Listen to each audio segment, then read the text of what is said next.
soup. Look at that, 4th of July, huh? Yeah.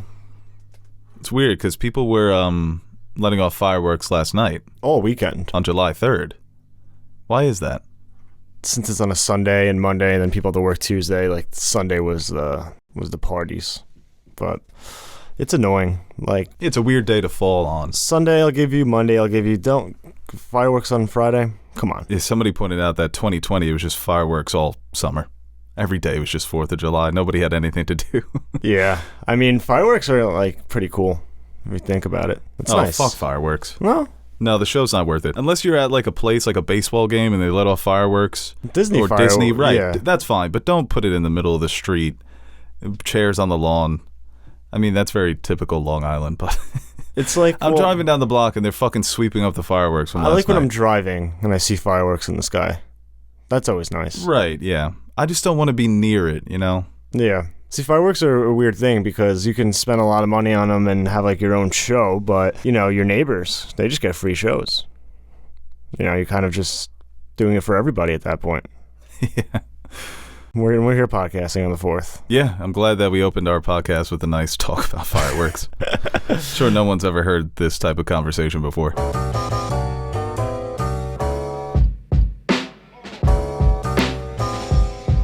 Hello, everybody. Welcome back to another episode of the Nerd 2 Podcast. I am Bo Oliver, joined here today with Aaron, the Nerd 2 Monkey, and we are back to talk about the world of Hollywood, movies, TV, some box office, some other stories. A lot of people excited about that Minions movie. You going? Renting out a theater, right? Yeah, the Rise of Gru.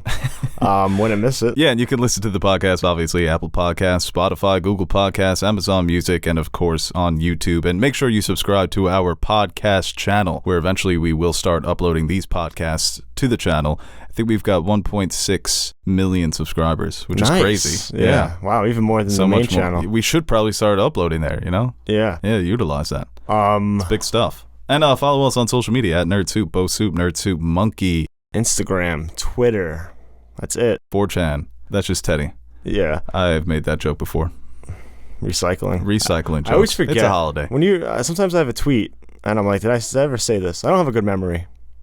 So then I have to go check the archives. It happens to me a lot. Like, archives of your memory? What are you, Sherlock Holmes? No, my tweets. Oh, okay. And I thought you had a mind palace. I tried to make one. It was a little embarrassing, but I did too. But they say I looked that up works on it, and it said it works. So I was trying to make my own mind palace, and I couldn't do it because I was getting ready for a test, and I'm like, oh, let me try the mind palace thing. Didn't work. I did good on the test, but like just because I studied. You cheated. Oh, okay. It was just because I kept trying to my mind palace, trying to get these nuggets of information locked in my brain. But apparently, trying to make a mind palace also helps you remember things because you're constantly thinking of what you need to know on the test. So that was pretty nice. Back to Minions. That is a dumb scene in Sherlock. Go ahead. I love how their reaction to Baby Yoda and Groot were Baby Gru. Baby Gru. What a wild world we live in. Listen, I can't get behind that meme. As funny as it may be, I hate those little fuckers so much. They're the worst. They're so annoying. There's nothing that... It's not so bad that it's good. Waka waka. The best part is the meme. Everybody pretending to like it. And it's funny. People have been comparing it to Morbius. They're like, how come... execs must be ripping out their hair thinking, why didn't they go see Morbius? See Minions. Right, kids yeah. love Minions. For kids, I parents, actually met families. somebody when we were talking about movies. You met a Minion? Oh, okay. No, they hated the Minions, but they loved Gru. Despicable Me 1 is still a solid movie. I can defend people who enjoy that movie. So we're talking about like what's coming out later, like what's going on, what's in the theaters, and the Minions got brought up.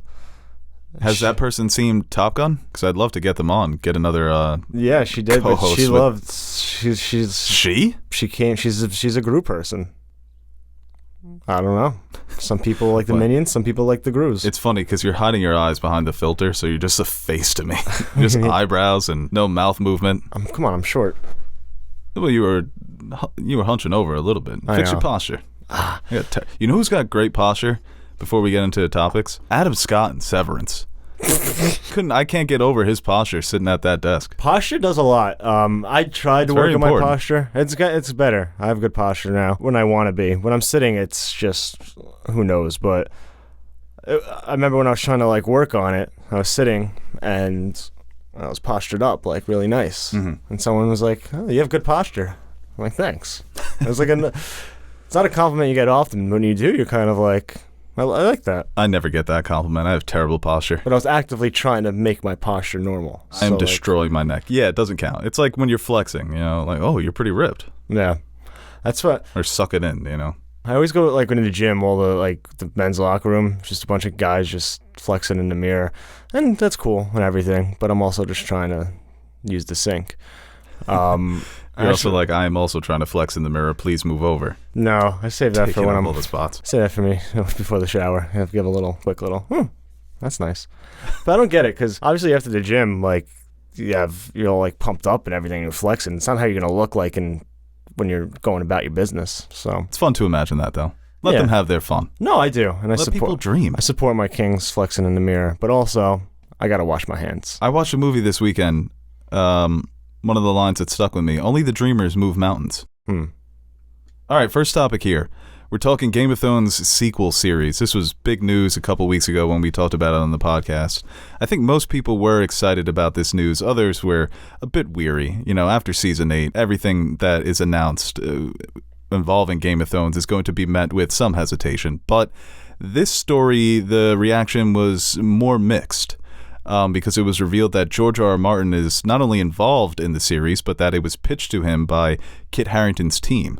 So this is something that's originating from Kit Harrington, the Game of Thrones sequel, picking up where Jon Snow left off in the North with Tormund, with Ghost, doing some North stuff. I don't know what they do up there besides be cold and make fires. But George R.R. Martin will be involved. And like I said, the reaction was mixed because people are naturally going to say, well, where's the books? Not only has the show ended before you finish writing the books, but you're going to be a writer or a producer on a series that takes place after the show that was based on your books that are still not finished. And that rubbed a lot of people the wrong way, and I totally get that. I think that's a reasonable response. But at this point, George R. R. Martin is going to do what he's going to do. Even if it wasn't a Game of Thrones sequel series, he's going to find something else to occupy his time. He's proven that he's very good at that over the last 10 years, no matter what it is. He says he's not going to go to as many conventions. He still pops up. He says he's going to only focus on Winds of Winter, and then he's got another show or series that he's working on as well. So don't get your hopes up when it comes to these books anymore. I think we need to just accept that. No, we're still in denial about it, but at this point, even if they announced it, I think it's even hurt my excitement level. But if this is what he wants to do, having him, nobody knows the world better than him, right? So if there's a story to be told about the ending that he hasn't finished, I guess well, does he know, actually? I guess it would be him. I don't know. There's a lot of thoughts to have about this. Well, yeah, I'm sure he has ideas of where Jon went after. I'm sure he has ideas of what Jon does after his ending, because I think he pretty much has the ending in his mind, and I think he definitely has thought about, like, just for fun maybe, or maybe he even put something down on paper, but about where Jon ultimately ends up, and, like, what's his life like after the events of the series, but I do think it's interesting that Kit Harrington was the one who kind of brought this idea to HBO. It tells me that, like, maybe he put all his money in cryptocurrency. He missed getting those $7 million an episode checks. I would too. Yeah, it's not bad, right? I just sat down with his agent. It's like, how can I make a lot of money? Game of Thrones sequel, buddy. He's like, God damn it, back. Son of a bitch, I'm in. But he was obviously one of the strongest defenders of season 8, and you can never expect an actor or a writer or a director to turn on something like that. Mixed response. I think there is a lot of stuff in season 8 that you can still be proud of if you're a part of it. And he always seemed like someone who is more tapped into the lore of the world, and he was one of the only cast members who actually read the books. So I guess from that angle, it's not that surprising, but it's more so just a positive note that it's a story coming from him rather than some HBO executive saying, let's just milk this out. I think that's where the positive lies in the story, because if it's him coming up with, it's coming from a place of passion or care, at least, not like how we kind of speculated when we just got the news of this sequel series happening, that like, we need to, while it's still relevant, try to pump out as much Game of Thrones as we can, potentially to build off of House of the Dragon and kind of just keep going with this IP while it's still hot. This is more of, I think, it comes from a place of Kit caring about the character of Jon. So that's exciting on that front. And with George, 6 years ago, I kind of had the moment where I was like, I'm going to stop getting excited for this book. And when it comes out, I'll just read it then. But it just seems like it's, like you said, it's just never going to come out. And it's very upsetting. And Well, Winds, I mean, it still feels years away. But the series as a whole is never going to finish. Yeah. Unless he's writing them concurrently and it's just almost ready as well, which I doubt. We're never going to get that book. Or as written by George R.R. Martin. Which fucking sucks, and I'm not one of these people that are like, he can't do anything else besides sit in a room and write. But also, at the same time, it's been this long. You've been getting promises and promises that haven't been delivered on. It's a bad look. Because obviously we don't expect someone to spend 24/7 on this project. But obviously there hasn't been an allocation of time spent working on this in a way that leads to getting closer to publishing. Yeah, I think where people get frustrated is it's like, go to your convention on a Saturday, but Monday through Friday, write for a few hours. Well, it's similar to politics where you run on a platform and you say, this is what we're going to do, this is what we're going to do, and then they get voted in and they're like, well, we don't have the votes for this. So you're running on things that people... When does that ever happen? You're running on things that people in your own party don't support. With George R.R. Martin, he kept telling us for years and years and years, I can do other projects, and I'm also going to finish Winds. And that was year after year after year. Obviously, he doesn't make those promises anymore because he's realized how many times he's put his foot in his mouth. But at this point, yeah, you kind of just have to accept it for what it is. I think hindsight is 20/20. If he had a do-over, he would have accepted earlier that I'm never going to finish this story in time. Let me put my focus on the TV show.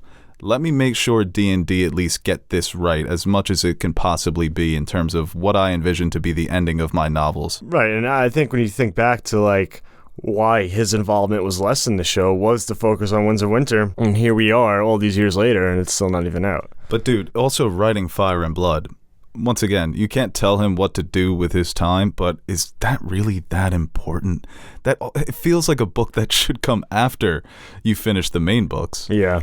Fans have been so hard on him for so many years, but it looks like he's just going to continue doing what he wants to do. This does make me more excited for the series because I think some of the best episodes of Game of Thrones were written by George R.R. Martin. Obviously, he knows how to adapt his own material, and he had his start in TV when it comes to Hollywood, so he was familiar with that medium of storytelling, and like I said, those episodes were really great.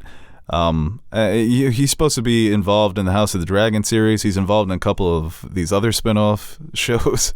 So he's got a full plate, man. And at this point, we still don't have Winds. We don't have anything close to an announcement. I mean, there's been nothing concrete about this book from publishers or from people who are going to be, editors. You get like these breadcrumbs, but it always turns out to just be rumors or hearsay or people just speculating, blowing hot air.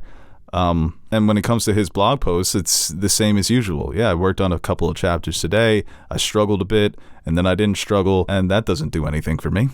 Because even if you go look at the timeline of his updates, in 2013, I think we recorded a podcast that didn't come out, and you were breaking it down. Like 8-9 years ago, he was talking about like a quarter of the book is done, or a third of the book is close to being finished. So what the hell has happened? It is like misery. I don't want to kidnap him, but I just want to know. Like in the middle of the night, I show up into his house dressed in all black, like rope from the ceiling type of shit. Yeah. Just like, tell me, what are you doing? Just what are you doing? Let me see the manuscript. Let me just see it. What's on those hard drives? Yeah, essentially. Yeah, it's something where... But I guess for the show itself, sorry to cut you off, I guess it's a good sign that he's on board with it, right? If he likes what he hears. And I don't think he's ever going to come out and say anything negative. He never really has. No. Even when the show was kind of teetering a bit. I think the most criticism he's ever given is that D&D are a bit more bloodthirsty. Yeah. I think, it's also, too, it's like, what do people don't like? Bran being king, Daenerys being evil and then dying, Jon going to the north.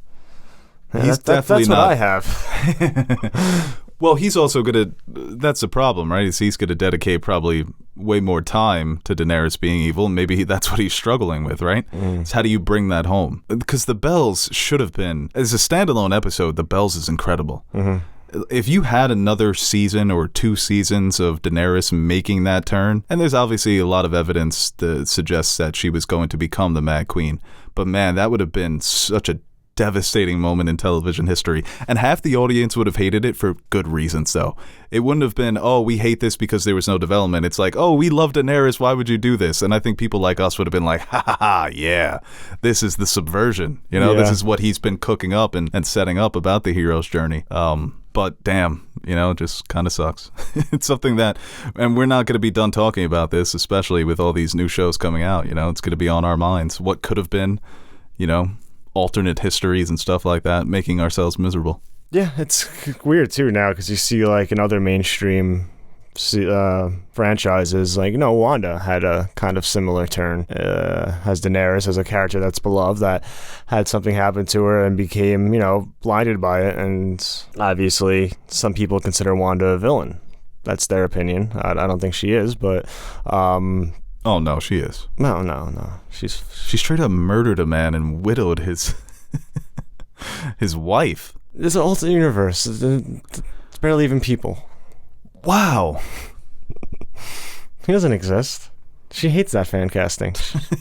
She did us all a favor. She's like, you know what? If you were the one from the original, yeah, maybe I'd let you live. Yep. But fuck you. And fuck fan service. But yeah, I love Wanda. Obviously, it's all relative, right? Because Wanda really got a season of television dedicated to kind of that turn. Daenerys also got a season of television. I guess it's how it's done and if it's convincing to the audience. So yeah, and also I think that people were still upset with the Wanda switch, but it's also Marvel, so that there's going to be something to redeem her.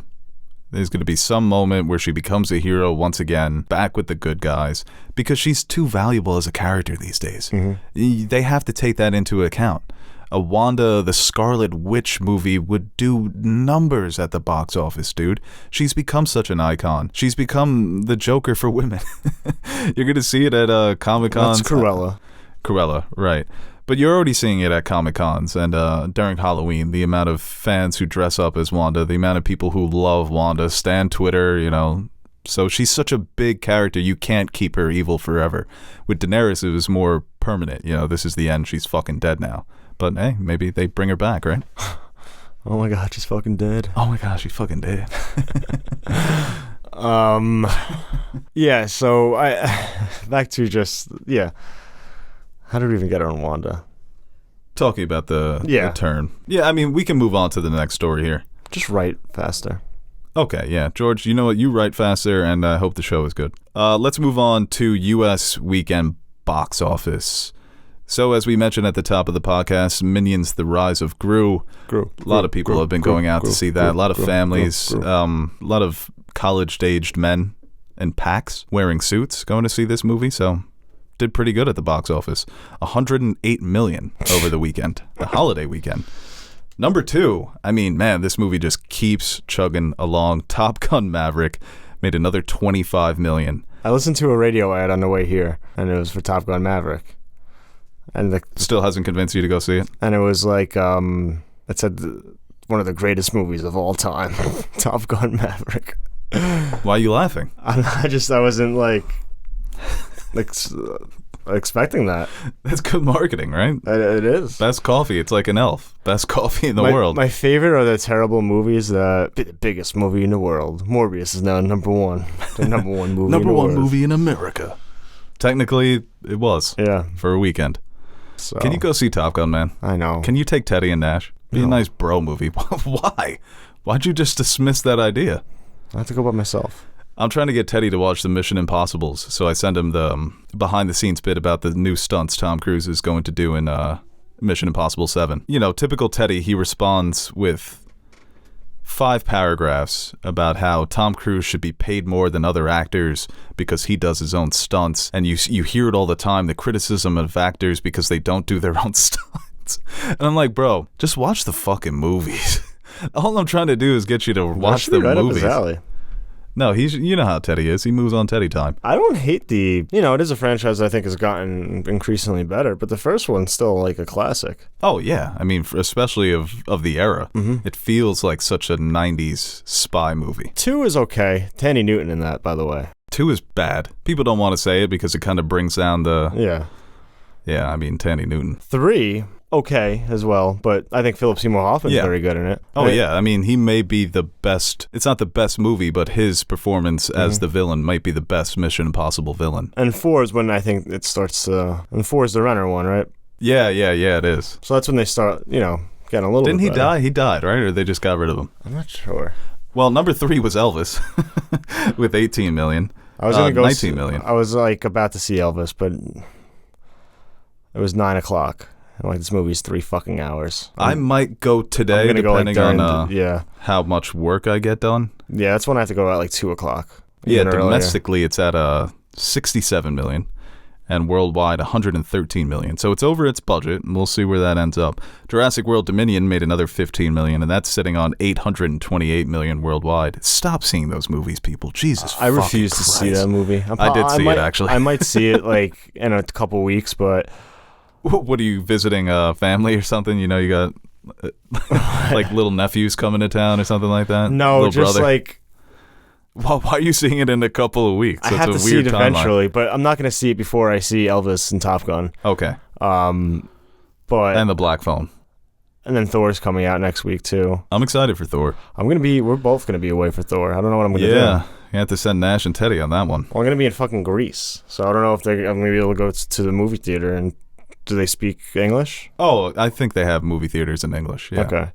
Don't go to the movies while you're in Greece. Just wait to come back home and see it. But Zeus is in it, so it kind of makes sense. I hear he's a prick in it too. Yeah. So no, I'm not gonna I don't know when I get spoiled though. I could go that Friday. I could go Friday. I already read the leaked plot. What? I feel like that'd be cool.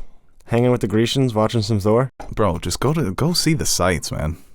Jesus Christ. Yeah. You're like the person who goes to Italy and goes to dinner at McDonald's.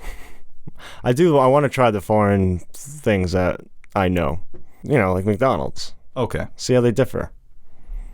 Yeah, number 5 was the Black Phone, which made another 12 million, and that's sitting on close to 80 million worldwide already. So, Blumhouse, man, they just know how to pump out these movies that make money. I think this is under $20 million to make, so I don't think it's going to slow down. I definitely think it's going to go over 100 million. It won't be the first movie from Blumhouse to cross that mark. Very impressive, and I think it was a solid horror flick. But Top Gun Maverick, I mean, being the first movie starring Tom Cruise to pass $1 billion, so impressive. I mean, that's really a movie that even the most popular franchises have their detractors. But just seems like everybody loves Top Gun. Yeah. You're seeing, I mean, I've seen some criticisms, but not much. Yeah, mostly people are just enjoying it for what it is. The action sequences are incredible. When the original Top Gun came out, I think enrollment for the Air Force went up like astronomically. I think so. I think we'll see something similar. Because it's unintentional military propaganda. I tell you what, though, it works. The propaganda? It just seems cool. Oh, yeah, no, 100%. Well, when you get there, you're like, oh, this fucking sucks. Dude, even Brooklyn Nine-Nine, people were buying NYPD hoodies because they just loved Brooklyn Nine-Nine. It's a funny show. Right. But, like, and I think it's just cool. It's funny because they try and do their best to not make it propaganda, but it always will be. I watch Hacksaw Ridge, and I'm like, I don't want to do that. That's a good point, actually. That looks terrible. Top Gun, That's anti-war. Top Gun, I'm like, hell yeah. Right. This is just guys being dudes. It is a guys being dudes movie. The funniest tweet was that Tom Cruise, after all these years, returned to the Top Gun franchise to hand the baton to a new generation of Tom Cruise. It really is that. He still looks cool. He's obviously in great shape for being 60 years old. All my mom's friends were talking about how handsome he still is. It's like, well, when you have the money and the nutrition and the surgeries. Yeah, the Scientology and the surgeries. But if Tom Cruise's first movie to cross over $1 billion, and it is impressive because it's not a Marvel movie or a typical franchise movie. Obviously, you had the one original Top Gun 30 years ago. But I think a lot of people, when this was announced, said, we don't need this. Why would Tom Cruise do this? Why isn't he focusing on some of these other franchises that he has that are doing really well? And then he put all of his Tom Cruise creativity into this and updated it for the modern day, and it is very similar to that original one, but it's just bigger, it's just better, it's just more crisp. And like you said, a lot of people just like this movie. Good word of mouth, people going back to see it multiple times. The olds are coming out. The olds The olds are out for Top Gun. But it's old school, you know? It's like you need to go see that new Tom Cruise picture, and that's the difference between... My parents went to go see Top Gun. They don't go to the movies whatsoever. Definitely. I don't remember the last time they've ever wanted to go to the movies. I think last time I went to the movies, I went with my mom, and we saw Rocket Man. That sounds like a movie for that generation as well. Bohemian Rhapsody, I'm sure she saw. Yeah. Did she see Hacksaw? I think she might have, but like on TV. I think, what was I going to say? Oh, fun facts. My nickname for one of my college roommates, like he called me, was Goose. So that's very Top Gun. You know he dies in the first one. I know, but you know when you make a 2K My Player? Mm-hmm. Oh, that was one of the nicknames. I'm going to pick Goose. So he just called me Goose. I always used to pick the mayor. All right, let's move on to the next story here. We're talking James Bond. So we got some insight about what they're planning for I fucking suck, man. I couldn't even pick the main character. I picked fucking Goose. For the reinvention of the James Bond franchise. So the head producer, Barbara Broccoli family, has been controlling James Bond for many, many decades now. Said that they're still years away from shooting, and she can't imagine that a new Bond movie will release before 2025. And that they are working to, they're taking their time. There's no script, there's no directors, there's no writers, there's no nothing. And obviously, I think whenever you do hand the torch over to a new actor, you have to reinvent the character. You have to find a new way to keep this character interesting. And I think that they should take inspiration from other blockbusters, especially a franchise like Mission Impossible, but also the Marvel movies as well. If they want to open this thing up to series and shows and different tie-ins, plan it.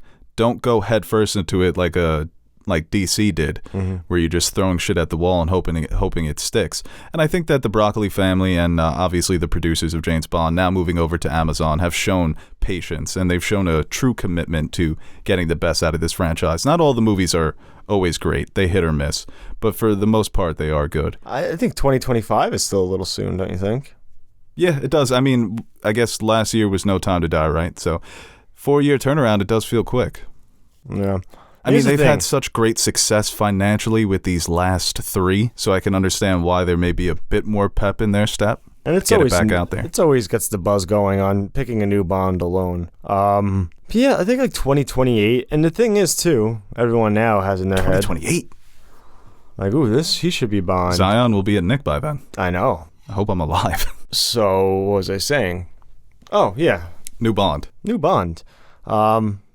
Everyone's like, oh, Richard Madden should play Bond. Maybe he should play Bond. Love that. But by if it's a few years down the road, who knows who's like hot and relevant? Right. I mean, it always felt too good to be true. Idris Elba could be Bond. I hope not. Isn't he American? I don't know. Okay. I don't know anymore. He could be British. The choice for me is Idris Elba. No, he was on Disney Channel. I don't know why that can't make him British, but it just doesn't seem right. Miley Cyrus is British. Does that make sense? I feel like that makes sense in my head. It's like Disney, they got the all Americans. No, the butler from Sweet Life of Zack and Cody was British, wasn't he? But he was a side character. Oh my God! Just dismissed him. Anaheim. That checks. Yeah. Austin Butler from Anaheim. He was in Zoe 101. Yeah, no way he's British. Yeah, I mean the other actors that had the best odds: Tom Hardy, Henry Cavill, Bridgerton's Regé-Jean Page, and like you mentioned, Richard Madden. And I think there have been other names out there. You know, Damian Lewis has been a name for a long time as well. Idris Elba is the big one. Miles Teller's grandma will melt your heart with her campaign to make him be Bond. I would. You don't think Miles Teller has that in him? Is Miles Teller British? No. Miles Teller can barely talk in an American accent, let alone a British one. I can't imagine. That's going to be the Ben Affleck and Family Guy. Oh, I have to be King Richard in a few hours. Hello. Hello. Here's GQ India's top 10 contenders for the Bond. 1, Idris Elba. Right. 2, Tom Hardy. Okay. 3, Roger Jean Page. Okay. 4, Henry Cavill. Mm-hmm. 5, Sam Heughan. She's from Outlander. Not familiar with him. Number 6, Chidiwell Ejiofor. Would love that. Yeah, it's not bad. 7, Nicholas Hoult. That would be fucking awesome. Still relatively young. Let's see. 8 is Papa Isudu. Papa. He was the boyfriend in Men. Okay. Yeah. 9, Robert Pattinson. I don't think he could be Batman. And Tom Holland. Okay, now we're getting ridiculous here. I think Robert Pattinson could do that. Cillian Murphy, Riz Ahmed, and that's 12.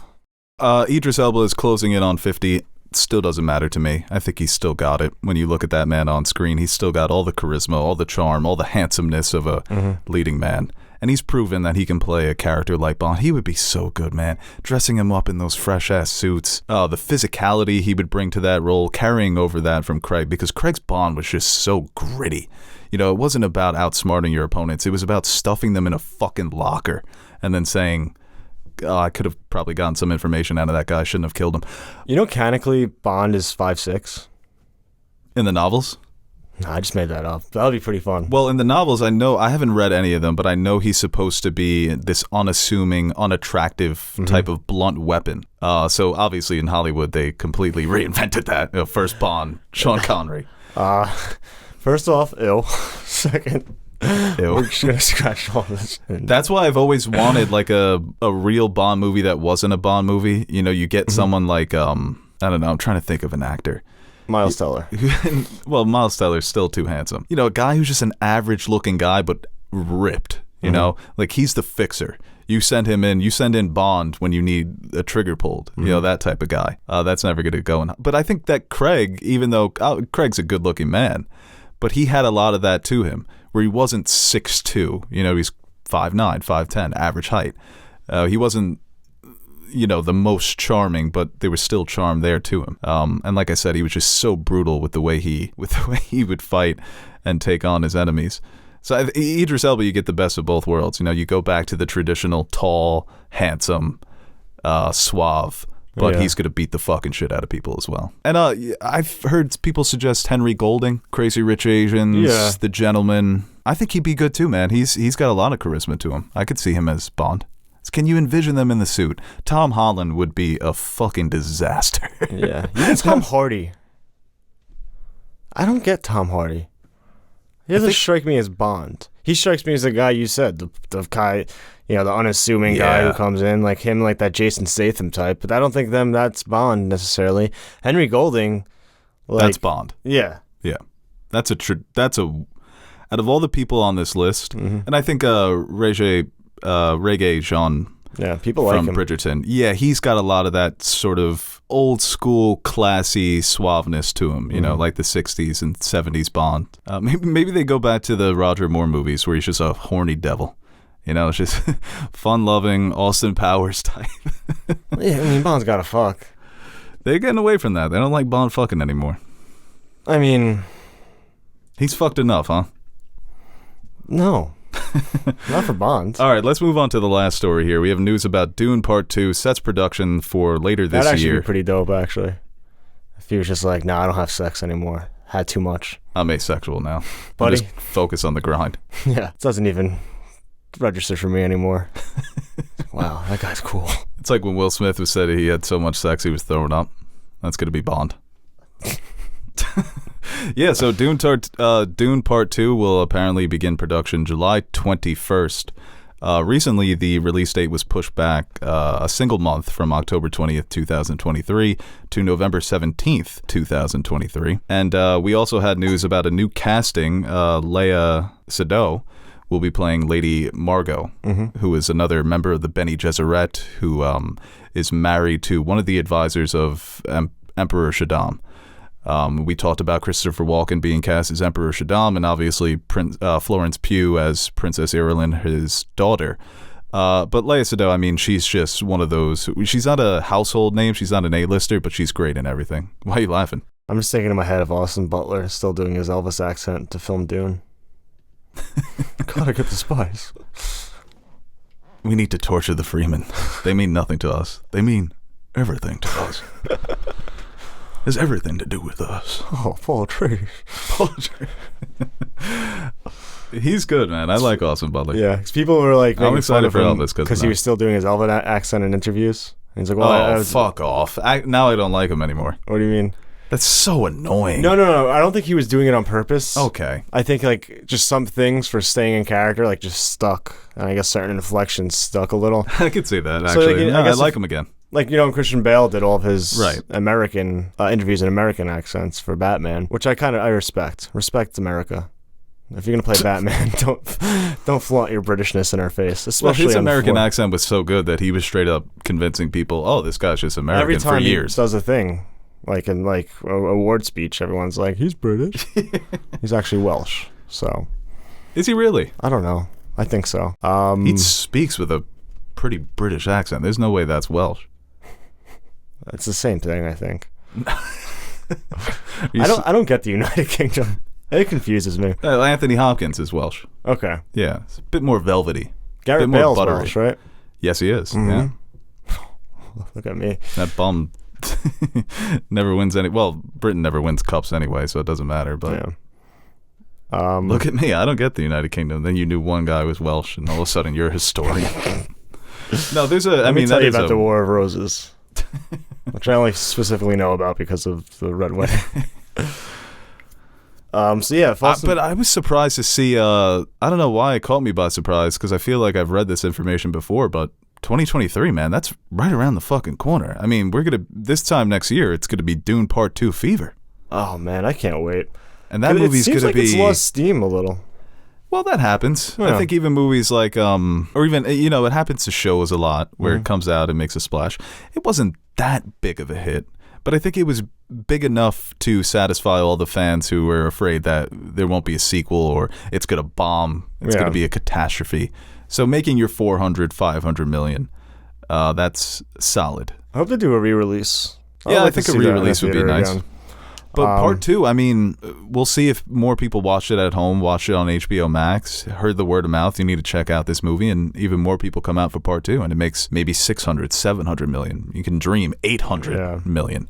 I think it's going to be so action-oriented that it will possibly do significantly better than Part 1 at the box office, especially if you get the push not only from their marketing team, but from fans, because I think the fans of Dune did such a great job of getting the word out there for a long time, where it became a community. Like, this could be our next big thing that we can all get involved in and talk about and speculate and dive into the world together, so we'll see how Part 2 does. Yeah, I mean, leading up to the first Dune, man, that was a lot of fun. Yeah, it was so much fun. Like getting the opportunity to see it early and everything, that was like one of like the most fun I've had going into a theater. Yeah, me too, man. Like it wasn't the same as like obviously Endgame, all this build up and all the movies and what's going to happen. It was more like just the hype was just the movie itself. Yeah, and oh man, if it delivers on this Part 2, it's going to be considered, I think. Because I think that people have their issues with Part 1, but for the most part, I don't think there's anybody who, hates Dune. There probably are. No, there are people out there. It's boring, it's slow, but you're always going to get that when it comes to a Villeneuve movie. So I think Part 2, especially if it's going to be more of a little accessible, fast-paced. Yeah, mainstream. People already know they kind of know what to expect in terms of coming off of the first one. So I'm excited. I'm excited too.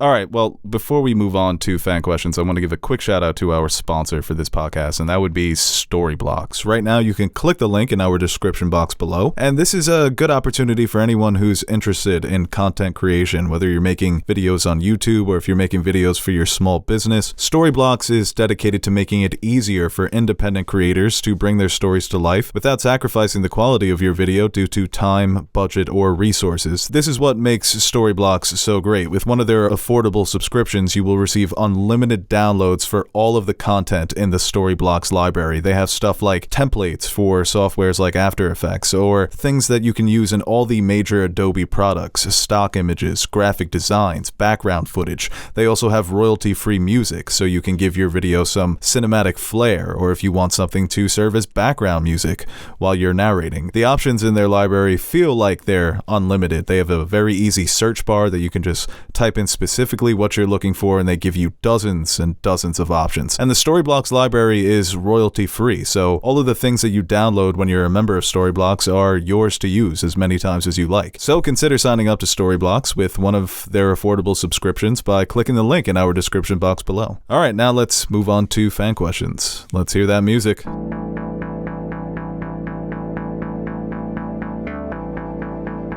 That's for the fan to decide. Yay! People, you call up to the show, you better be ready. That's what you're supposed to do.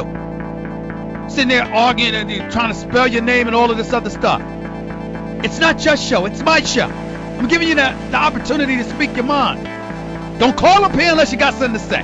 This question here from Adelaide. What are your thoughts on fan theories and audience expectations of big franchises? To what extent do they help the projects and fan communities, but also how do they bring about their own pitfalls? It happens a lot, and I think it depends on the fan base itself.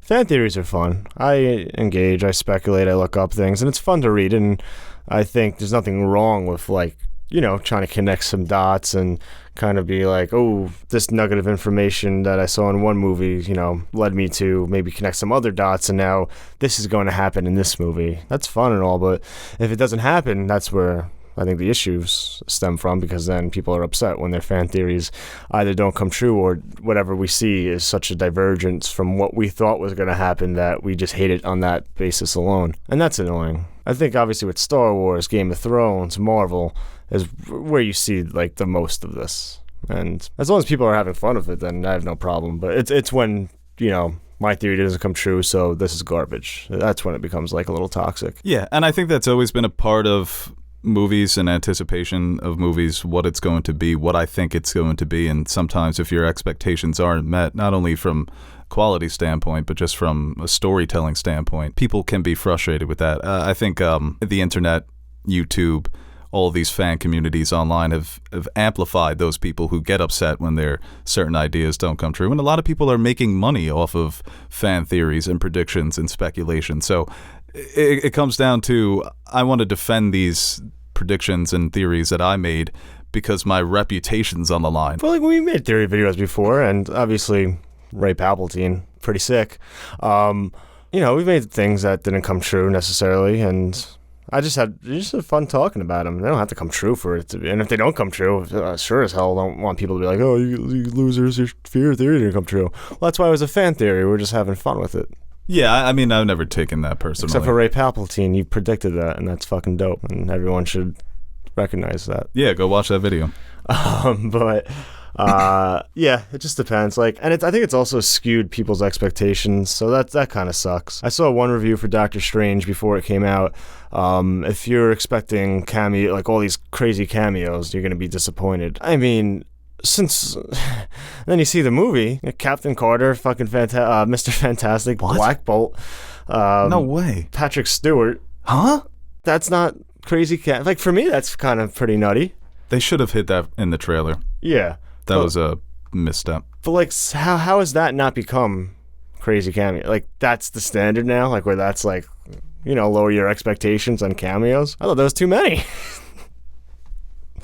And a lot of that's happening on social media. People in the real world were mostly shocked by those cameos.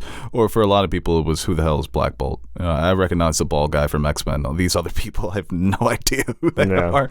Some of the people who didn't see Captain Marvel, or, you know, they can recognize that that's Mr. Fantastic from the fucking suit and the stretchy powers. But yeah, I think it's, you know, it's one of those things where it just is what it is. You know, you open Pandora's box and the movie, that seems so funny now when I think about it, because it's very much, here's Mordo, just the way he presents them is solely for applause in theaters. Yeah. Here's Captain Carter. Captain Carter. Yay. And the leader of the Fantastic Four. Mr. Fantastic. Hello. Yeah. Oh my God, it's John Krasinski. This question here from Russ at Rusty. What's up, Russ? Hakeem or Shaq? 1v1 to 11. Who's winning? Oh, Hakeem's gonna fuck him up in a 1v1. I mean, obviously Shaq's gonna have a chance. Shaq was good in the post. Good footwork. He obviously has the weight advantage over Hakeem. But bro, Hakeem is gonna have that man experiencing vertigo in the post. That boy was so nice in the post. His footwork, the moves, the fakes, the touch. He doesn't get enough respect, man, and I'm guilty of that as well. Whenever I make a top 10 list, I always have Hakeem on the outside looking in, and to a lot of people, that's fucking blasphemous. Well, that's like a fun, like when we talk about like Jordan's draft, like how he fell to the Bulls. It's never like, no one ever blames Houston. No. They got two titles out of it. They got fucking, yeah. It was like they didn't miss on Jordan. And they did a poor job building teams around him for the first half of his career. It wasn't until Jordan left that they happened to get a championship team around him. You know, I don't think there was any other all-stars on that team. It was a lot of great role players like Kenny Smith and Robert Horry, and what they did to the Magic and, unfortunately, what they did to the Knicks. One chance at a title in the 90s, man, and John Starks fucking blew it. But I think Shaq may be the better 5v5 center. I think all-time Shaq is better than Hakeem, but 1v1, it's so different. Like, I always you take the ball from the top of the key, you know, it's like, if they were starting in the post, maybe it'd be like a different story, but I don't know, that's tough, because Shaq also has very good footwork and I don't think people understand how skilled he was, because he was just so big and strong. Yeah, a lot of that gets forgotten. Some of those highlight videos are incredible to watch. He was just such a specimen. To be at that size and to be that light on his feet. Skip Bayless always calls him a dancing bear, and I think that's the perfect description of what Shaq was. Like I said, I think all-time Shaq is better, and 1v1 is much different than 5v5. It's a different game. This question here from Alex Posniak. Best side dish at a barbecue? Macaroni and cheese. Not even close. Everything I've known about barbecues it's changed since the internet era. Growing up, it was hamburgers and hot dogs on the grill. That was a barbecue. Right. Now you got cookouts, and that's a whole different story. And there's barbecues, which is just like smoked meats. You know, you bring hot dogs and hamburgers. Like, you're not having a barbecue. So I don't know what it is anymore. Well, our barbecues, our yearly barbecue, the Father's Day barbecue, is just... They make lobster some years. They make steak some years. Yeah. We roasted a pig one year. I don't like that. No, yeah. Delicious, but... Like, Teddy had a barbecue a few weeks back, and he posted his spread. It was disgusting.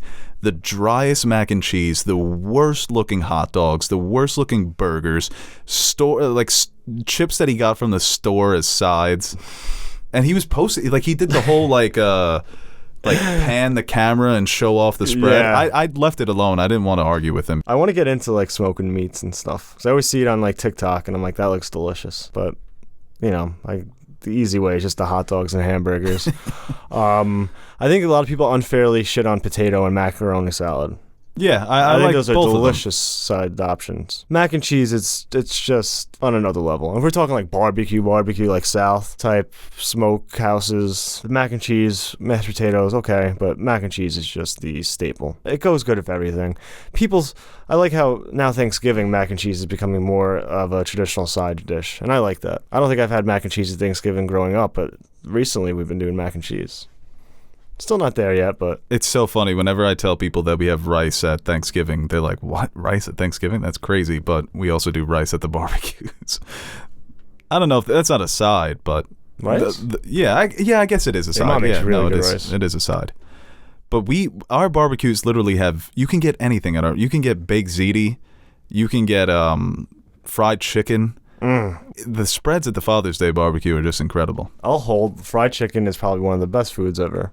Yeah, I mean, who doesn't love fried chicken? It's like, and it's just so many different ways. You can obviously have fried chicken tenders, the pieces, fried chicken sandwich. We need a holiday based around that, fried chicken. Right, let's just replace the turkey with fried chicken. Oh, Thanksgiving would be so much better. This question here from Cole. Why is Stranger Things so bad? Or why was Stranger Things so bad? Well, I've seen a lot of people seem to like it, especially these last two episodes. I've seen differing opinions on the last two. I've heard that it's just good blockbuster television. Yeah. I have a 15-hour flight, so I think I'm going to save that for that. I need some flight movies. I think when it comes to Stranger Things for me, it's like going to Six Flags or an amusement park. I like roller coasters. I'm sure I'd have fun if I went, but I don't have the energy for it. I don't want to prepare. I don't want to take the drive. I don't want to walk around and count my steps. Look how many steps we got in. Do I get the fast pass? Do I not? It just seems like such an ordeal. And the kids, there's just something about the way people talk about this show that just annoys me. Like you were talking about, oh, Wanda ate this scene, million retweet. That's Stranger Things is the epitome of that. Like everyone does, all the kids deserve an Oscar for this scene. And wow, I can't believe Stancy's back on the table. And it's just, oh.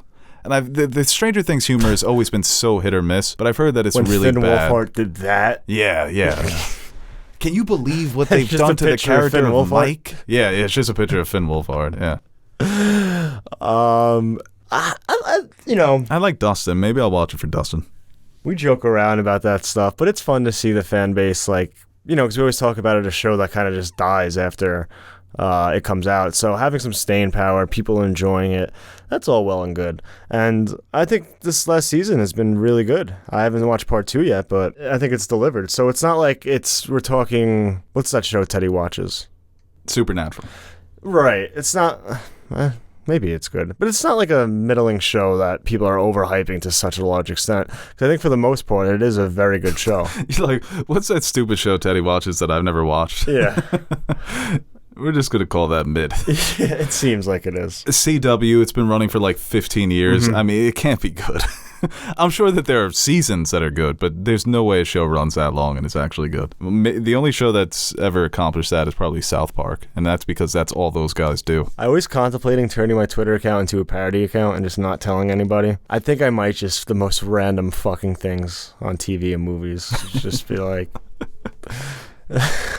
I'm trying to think of like one right now. What's like the most showy show out there? What's like CBS's newest drama? Oh, okay. Rookie. Like The Good Doctor. Yes. Yeah. You're just going to become a good doctor, Stan? Yeah. The way the good doctor did that surgery. Emmys, Oscars, Tonys, Grammys. Young Sheldon ate that shit up. Yeah. No, Young Sheldon, they'd be able to see through it. It has to be... No, it would be funny if Supernatural... I think it's done, but if it was still running and that was Teddy's whole Twitter account, just week to week Supernatural bits. And I bet you I'm never going to have heard of the show before, and it's going to be like the #1 show in America. CBS... what's The Offer? That's the show about the making of The Godfather. Oh, that actually is pretty cool. I've heard mixed things about that, but I think more leaning towards the positive. Yeah, like Bull. You hear Bull? Never heard of Bull. It was a guy from NCIS. He became... Oh, of course. He's in his own show. He's also the guy from Criminal Minds, right? Yeah. They actually filmed Bull next to right by one of my ex-girlfriend's apartments. And we would go and there was like a CBS Bull, and everything was Bull around. And I never checked it out.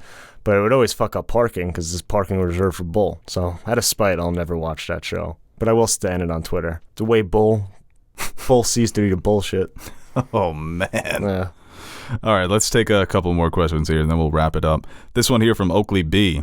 What are you looking to snag for the Barnes & Noble Criterion sale? Well, I went day 2 of the Criterion sale. Said I was going to limit myself to under $100. Only spent $60 worth on these Blu-rays. I picked up Tarkovsky's Mirror. Nice. Good Sam is another CBS drama, starring Jason Isaacs. I love Jason Isaacs. The way he eats and Good Sam. He should have got an Oscar for Harry Potter.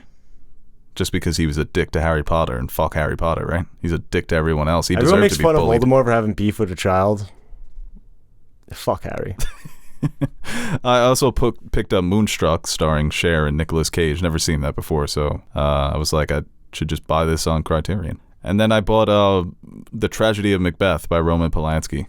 So when I posted that on my story, I got some people looking at me sideways. Listen, the guy's a total fucking scumbag. And he's been in hiding for years, so he knows he's a fucking scumbag. But Rosemary's Baby is one of the best ever. Apparently this one's pretty good as well. And I love Macbeth, so I always like to see different directors' versions of that story. You're more of a Macbeth guy. It's more for Macbeth than for Polanski. Mm-hmm. No, yeah, it's tough. Because, I mean, even... I think like Woody Allen has some good movies. I don't think that's like...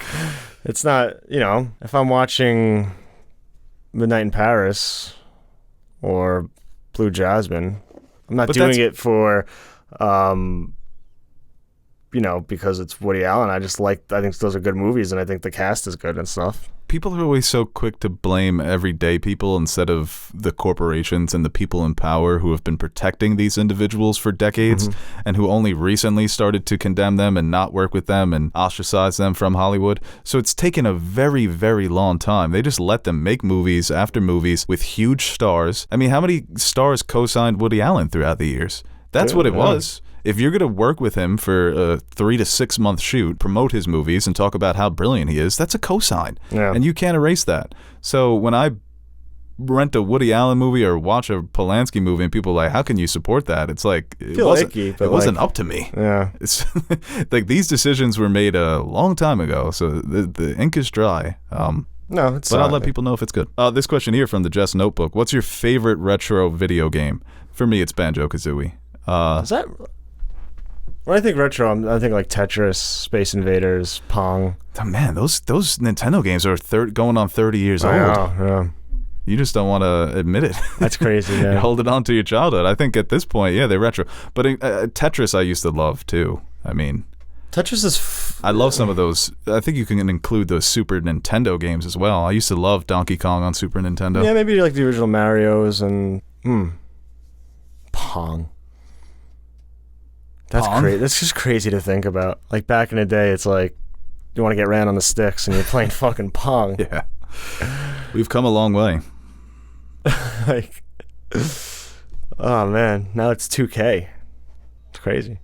This question here from Mob_Chef. Would the Soup Boys ever consider doing reaction content? Boost those numbers, baby. We've done it in the past. No, it's just... I'll say this. Like if a trailer comes out for the new Game of Thrones series... with Jon Snow. Right. We're going to talk about it, but I don't feel comfortable, or I don't like watching the... Here, all right. There we go. Hey, welcome to Nerd Soup. I'm Matt the Nerd Soup Monkey. Look what we got here today. The new Game of Thrones, Jon Snow sequel... See, I can't even speak. Sequel trailer for the first time. Here we go.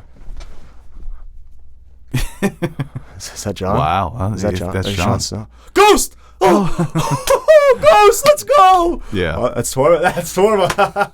Tormund. Yo, what is that? Is that the Night King? No, it's not the Night King. It's a White Walker! This is great. I'm just going to put this over when the trailer comes out. Just keep going. Because I'm sure all of these things are going to happen.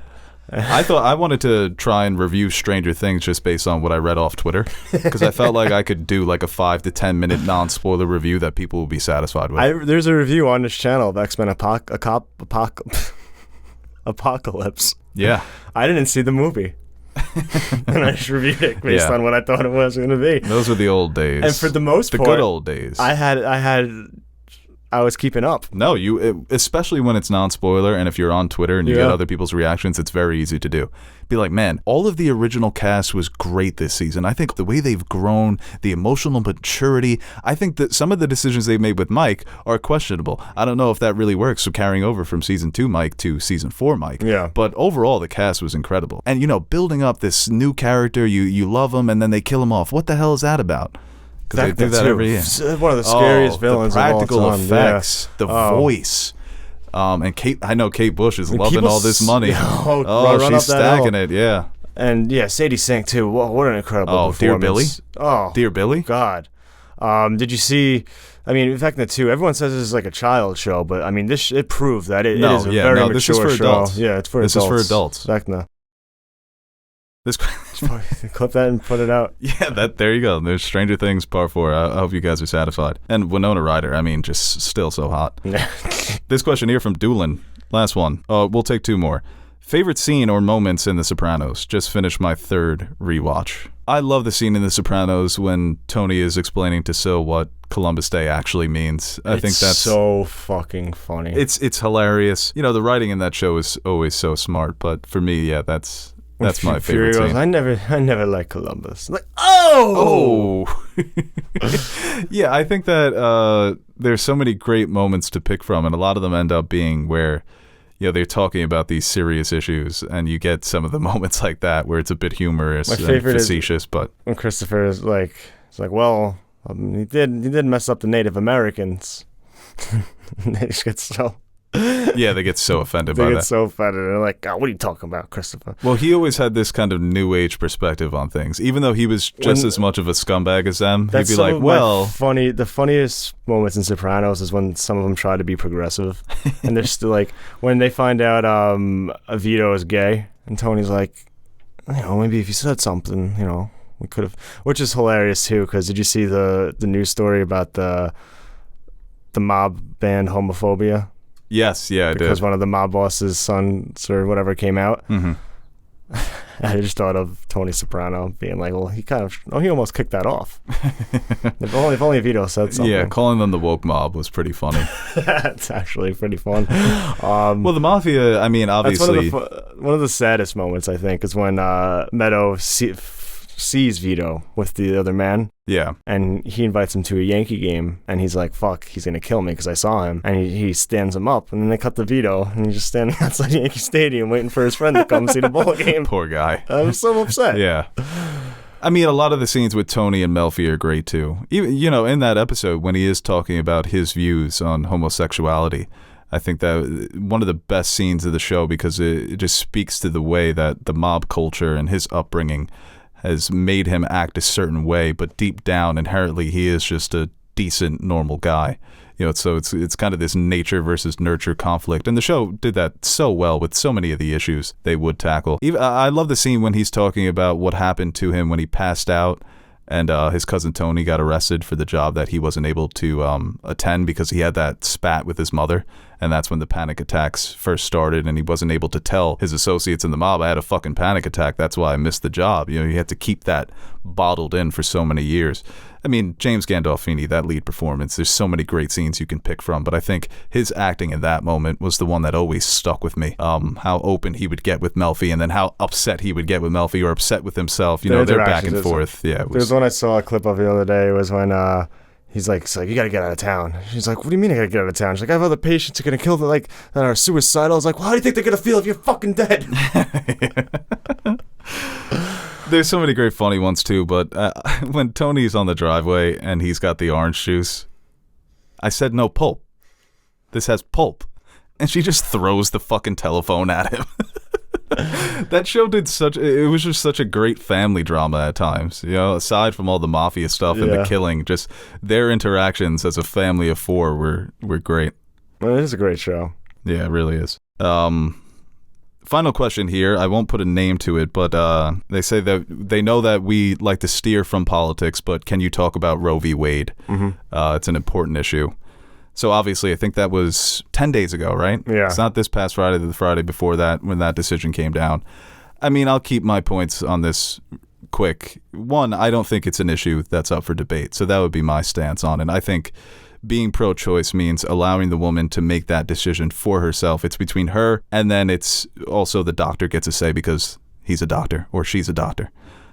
Part two is just, you know, there's so many different reasons why I have that stance, because I truly don't think people understand this issue in terms of how complex it actually is. You know, when you make such a unilateral decision, there are so many different things that go into that, like certain medications that people take that can be considered abortion medication that has nothing to do with terminating pregnancies. I think rights for privacy, you know, how are you going to be able to track if somebody has an abortion or if somebody helps somebody have an abortion? There are so many different things. It's such a slippery slope that we're heading down when it comes to a decision like this. But I think, you know, at the heart of it, like I said, it's about a woman's choice to do what she wants. Right. And I think a lot of people have this perception is you get pregnant and it's 9 months and you're great and your stomach grows and you just pop out a baby and that's it. You know, you're back to being skinny, you're back to work. It can be a traumatic experience for someone to go through pregnancy. That's why a lot of women only have one child because they can't put themselves through it again. So, I mean, we can debate all day long about different things as it pertains to abortion. But for me, it feels beneath me to debate it. It's solved. It shouldn't be an issue. Right, it was. For a long time. And I think, like you said, I think it's so layered, and there's so many different things that like are, I don't want to say bigger than the issue itself, but just can stem from this ruling. And yeah, I mean, obviously I'm with you, and like that happened that day. It was definitely very infuriating just seeing, different people. It wasn't even like, I don't know, just like the backlash, just knowing that so many people are going to be affected by this, and then you have people celebrating it like it's some fucking giant victory and like being happy and yes, we did it. And then you see the other side of people just being like, this is going to affect millions of fucking lives. And yeah, but like you said, it's just something that has so many different layers that you can go into with the whole religion and government control over women's bodies and just women's rights in general, and then systematically just the people we have in place, the Supreme Court, the obvious bias in there when it comes to religion and political parties, which I think it always seemed like it was the most like, I don't know, the Supreme Court, like, no bias. They follow, like, they do what's right, or obviously that's not the case, but it's just a shame to see just the rampant bias and kind of political leanings that it has become, because it really is just another section of Republican and Democrat. It's not the Supreme Court anymore. Definitely. It's pretty much like every other political structure that we have, and it's a shame to see it that blatant. But I mean, it was a conservative court that ruled initially on Roe v. Wade. It was a 7-2 decision, a conservative majority that said this is a constitutional right, that women should have access to this type of health care. And like it's more so about healthcare than it is about abortion. That's obviously a huge part of it. But when I say that it's not up for debate, it's because the other side wants all or nothing. We're already seeing that abortion bans where if the mother's life is in danger, she still has to have that baby. If a woman is a rape victim, we saw in South Dakota, I think it was, or in Ohio, the 10-year-old who was raped and wants to have an abortion, and she had to travel to Indiana. Mm-hmm. So what's the logic behind, like in Florida, don't reveal that you're gay in front of your kids, but a 10-year-old rape victim has to have a child? So it's just hypocritical, and that's why it's not up for debate. When it's like, oh, what about abortions after this certain time frame, or this or this or this? Because the other side wants it to be permanently banned. Mm-hmm. So you can't negotiate with a side that's all or nothing. So the pro-choice side needs to be all or nothing as well. So I'm so sick of moderates trying to like, oh, let's work this out. No, there is nothing to work out here. Well, especially since one side has just been bashing the other over the head recently, it seems like, because it just seems like, obviously, I think Republicans have been controlling every fucking narrative at every turn, and it's honestly embarrassing seeing the way the Democrats have responded and basically just taking it. And lousy fighters, and they need to realize that their party, if they're going to run on the platform when most of their party doesn't necessarily support it, mm-hmm. they need to be open about that, because you're going to lose voters and you're going to let an extremist party just do whatever the fuck they want. That's the hard. So it's a weird time in American politics. That's why I can't argue politics with people, especially people who are on the other side of me. You run into people, family, whatever, who have different opinions and whatever. But like when they always go to the argument, so it's like, oh, so you like Biden? And it's so hard to do that when I'm like, no. Or like this politician or these things that are in place, I'm like, I hate it all. But Democrats get frustrated with that as well. They want their base to be sycophants like the other side is. Yeah. That you agree with Biden no matter what he does, that you always vote Democrat. And they need to look themselves in the mirror. The platform of vote for us in presidential elections so we can nominate Supreme Court justices instead of passing legislation hasn't worked. Mm-hmm. It's blown up in their face, and they're doing the same thing once again. You got to vote. But every time they come into power, they're not able to galvanize. They're not able to whip votes. So they need to look themselves in the mirror.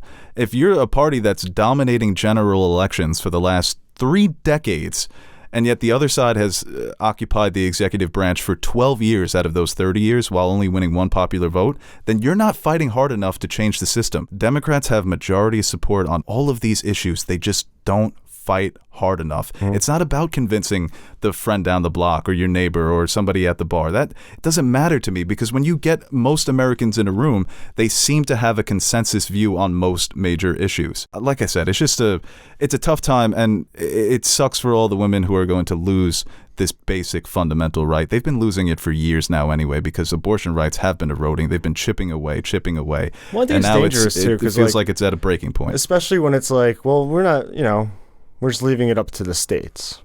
Okay, but like you said, if a group of states in the same region are against it, then you're creating just a bunch of problems, and it's definitely more leaning towards people who don't have the means to maybe travel or go find a doctor. And I think it's clear, and a lot of people have made this point, that abortion's not going to go away. It's just going to be harder, more expensive, and more dangerous potentially. So like, you're creating an issue. You're just making it harder all around to solve a problem that is not really there, unless your book that says it is. Well said. Yeah, I think it was well said. And I think that, like the person who asked the question said, we steer away from politics because this is not a political channel. We're here to talk about movies and TVs. Sometimes politics and entertainment obviously cross over, and we're forced to talk about, so not forced, because I'll gladly talk about an issue if, we always talk about some of the, like with Reva and the Obi-Wan Kenobi show. I wasn't shying away from that whatsoever. If people want to say, oh, you think you're calling all Star Wars fans racist, if you want to take it that way, fine. I don't give a fuck. And it's the same thing with this discussion. If you want to take it a certain way, if you want to believe that, I'm no longer legitimate to talk about anything, then whatever. I don't care. But if the political landscape is going to be just this explicit, it's impossible to ignore. Yeah. And I think that, obviously, at the end of the day, when we talk about Star Wars or Game of Thrones, like, it's crazy how, like, obviously it's just so inconsequential, or it doesn't really, it doesn't matter compared to real life issues. But,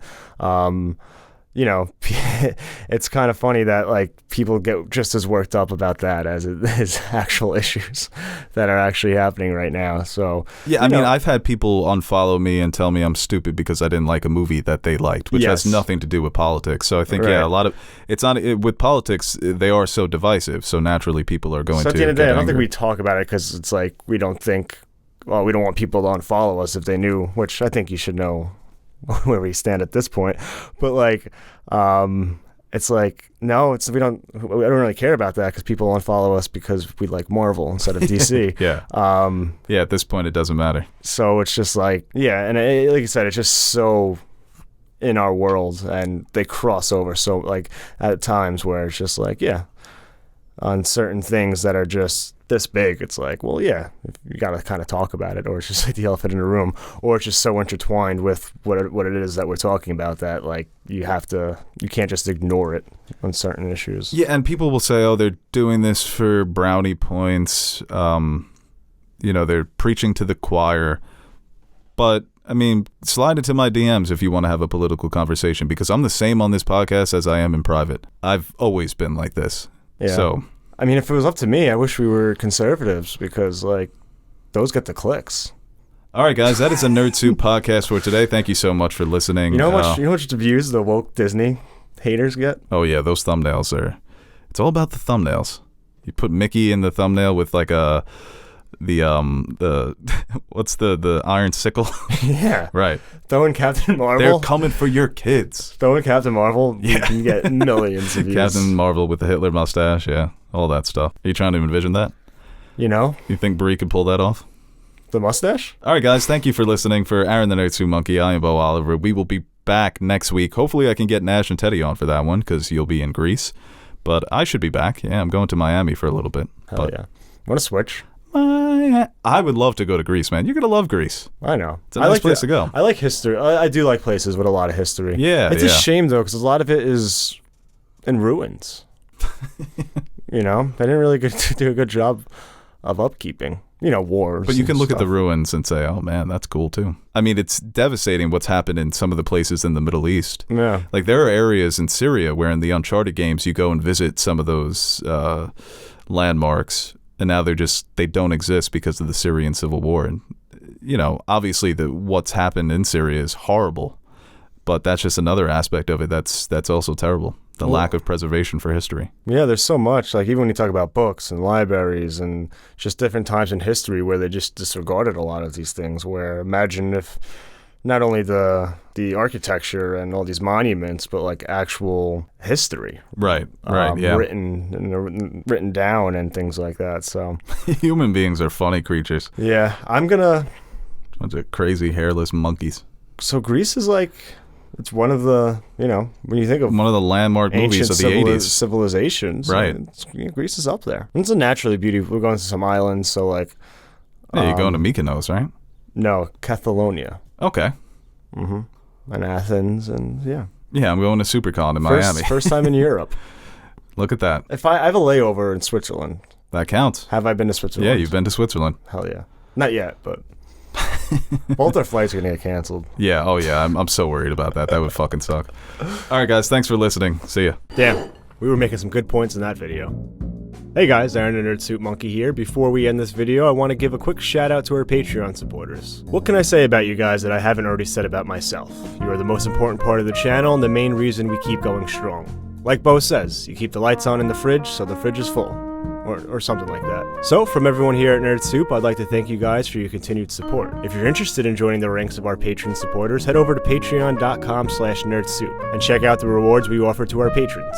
We recently dropped some new stickers for you guys to check out, or you could choose a tier that will allow you to select a movie, show, or video game for us to review. We've got a full slate of fan-suggested reviews coming your way, and we're really excited about the chance to review some of those movies and shows. We've also got t-shirts, mugs, behind-the-scenes videos showing how we bring our videos to life. And once again, thank you to all our Patreon pledgers who have been supporting us throughout the years. Without you, we wouldn't be able to convert all your pledges into cryptocurrency, so thank you from my future self for making us rich.